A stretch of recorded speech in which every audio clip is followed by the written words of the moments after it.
Salam, salam damai Tuhan kita Yesus Kristus menyertai kita sekalian. Salam jumpa kembali bersama saya dalam renungan harian Santapan Jiwaku. Dan semoga kita semua dalam keadaan sehat walafiat. Saudara-saudari yang dikasihi Tuhan, pada hari ini kita kembali diundang untuk merenungkan firman Tuhan.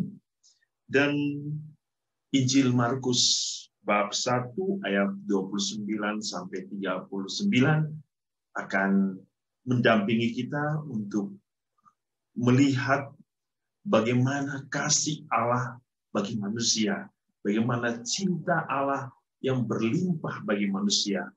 Oleh karena itu, saudara-saudari, marilah kita semua diundang untuk mendengarkan firman Tuhan. Inilah Injil Yesus Kristus menurut Markus. Sekeluarnya dari rumah ibadat di Kapernaum, Yesus dengan Yakobus dan Yohanes pergi ke rumah Simon dan Andreas. Ibu mertua Simon terbaring karena sakit demam. Mereka segera memberitahukan keadaannya kepada Yesus. Yesus pergi ke tempat perempuan itu dan sambil memegang tangannya, Yesus membangunkan dia, lalu lenyaplah demamnya. Kemudian perempuan itu melayani mereka. Menjelang malam, sesudah matahari terbenam, dibawalah kepada Yesus semua orang yang menderita sakit dan yang kerasukan setan. Maka berkerumunlah seluruh penduduk kota itu di depan pintu. Ia menyembuhkan banyak orang yang menderita bermacam-macam penyakit dan mengusir banyak setan. Ia tidak memperbolehkan setan-setan itu berbicara, sebab mereka mengenal Dia. Keesokan harinya, waktu hari masih gelap, Yesus bangun dan pergi keluar. Ia pergi ke tempat yang sunyi dan berdoa di sana. Tetapi Simon dan kawan-kawannya menyusul Yesus. Waktu menemukan Yesus, mereka berkata, "Semua orang mencari Engkau." Jawab Yesus, "Marilah kita pergi ke tempat lain, ke kota-kota yang berdekatan, supaya di sana juga aku memberitakan Injil, karena untuk itu aku telah datang." Lalu pergilah Yesus ke seluruh Galilea, memberitakan Injil dalam rumah-rumah ibadat mereka, dan mengusir setan-setan. Demikianlah Injil Tuhan. Saudara-saudari yang dikasihi Tuhan, kita telah mendengar firman Tuhan yang kita dengar dari Injil Markus pada hari ini, kisah tentang Yesus menyembuhkan ibu mertua Simon, menyembuhkan banyak orang yang datang, mengusir setan, dan juga Yesus berkeliling dari satu tempat ke tempat yang lain, dari rumah ibadat ke rumah ibadat yang lain, memberitakan Injil. Saudara-saudari, apa yang kita bisa lihat melalui peristiwa hari ini? Yang pertama, Allah sungguh mencintai manusia. Begitu besar kasih Allah kepada manusia, Ia rela hadir dalam kehidupan manusia. Ia hadir agar manusia lebih memahami Allah, agar manusia dapat melihat Allah, menjamah Allah, agar manusia semakin dekat dengan Allah. Demikian pun sebaliknya, Allah mengambil inisiatif untuk dekat dengan manusia. Ia mengambil inisiatif untuk menyentuh hati manusia.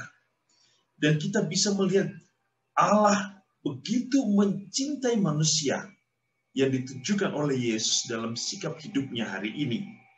Sehingga apa yang diinginkan oleh Yesus adalah Ia ingin melihat setiap manusia mengalami kehidupan yang damai, penuh sukacita dan kegembiraan.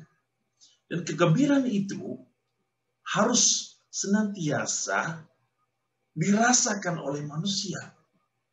Dan Allah memenuhinya. Ia menyembuhkan penderitaan. Ia membebaskan manusia dari sakit dan penyakit. Ia mengusir setan-setan yang membelenggu manusia. Ia menghalau kegelapan dunia dan memberikan terang bagi manusia. Inilah bukti betapa Allah mencintai manusia. Kenapa? Ia ingin melihat manusia hidup di dalam kebahagiaan. Oleh karena kebahagiaan sejati hanya ada di dalam diri Allah dan yang diberikan oleh Allah. Saudara-saudari yang dikasihi Tuhan, begitu besar cinta Allah kepada manusia. Lalu apa yang menjadi respon manusia atas kehadiran Allah dan panggilan Allah bagi manusia di dalam kehidupannya?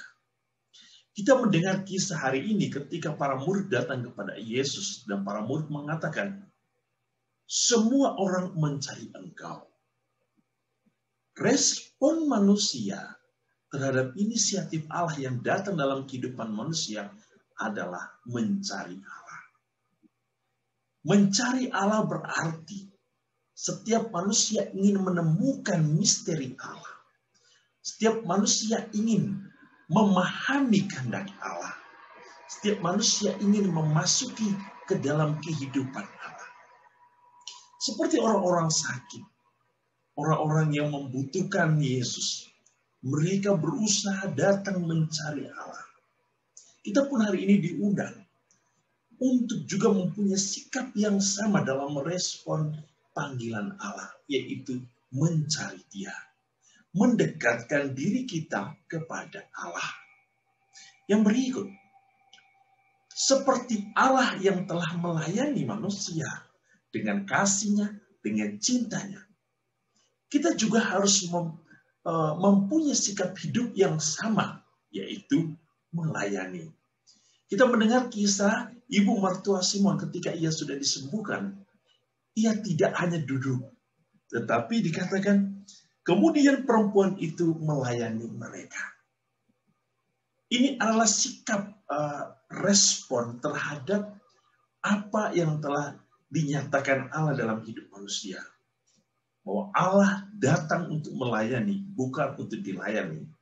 Maka kita pun siap untuk melayani Allah dalam diri sesama kita. Sesama yang membutuhkan kehadiran kita. Sesama yang senantiasa menginginkan sentuhan kasih, sentuhan cinta kita. Dan yang berikut, Injil Markus hari ini juga menampakkan sikap hidup sebagai orang beriman, yaitu sikap doa. Ketika Yesus pagi-pagi bangun, ia menyepi dan berdoa. Kita pun di dalam kehidupan kita, relasi dengan Allah adalah sesuatu yang mutlak. Doa merupakan cara hidup orang-orang beriman untuk berelasi dengan Allah. Untuk bisa mendengarkan dan memahami apa yang menjadi arahan dan rencana Allah dalam hidup kita. Doa adalah kesatuan hidup, kesatuan hati, jiwa, dan pikiran manusia dengan Allah, Sang Pencipta, Sang Sumber kehidupan manusia, dan teristimewa sumber keselamatan. Saudara-saudari, inilah contoh hidup yang bisa kita petik dari Injil hari ini, dan semoga Injil hari ini juga memberikan kita satu kekuatan untuk memohon kepada Allah, agar Allah datang menjamah kita, menyembuhkan kita, membebaskan hidup kita dari luka-luka batin kita, membebaskan kita dari kegelapan dunia, kegelapan dan kekuasaan iblis, dan membiarkan Allah tinggal di dalam hidup kita.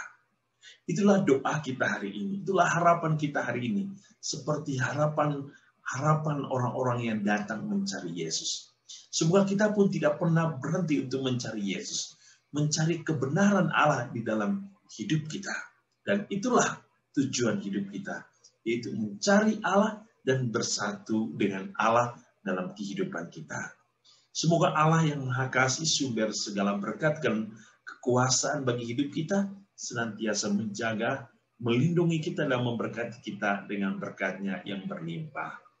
Dalam nama Bapa dan Putra dan Roh Kudus. Amin.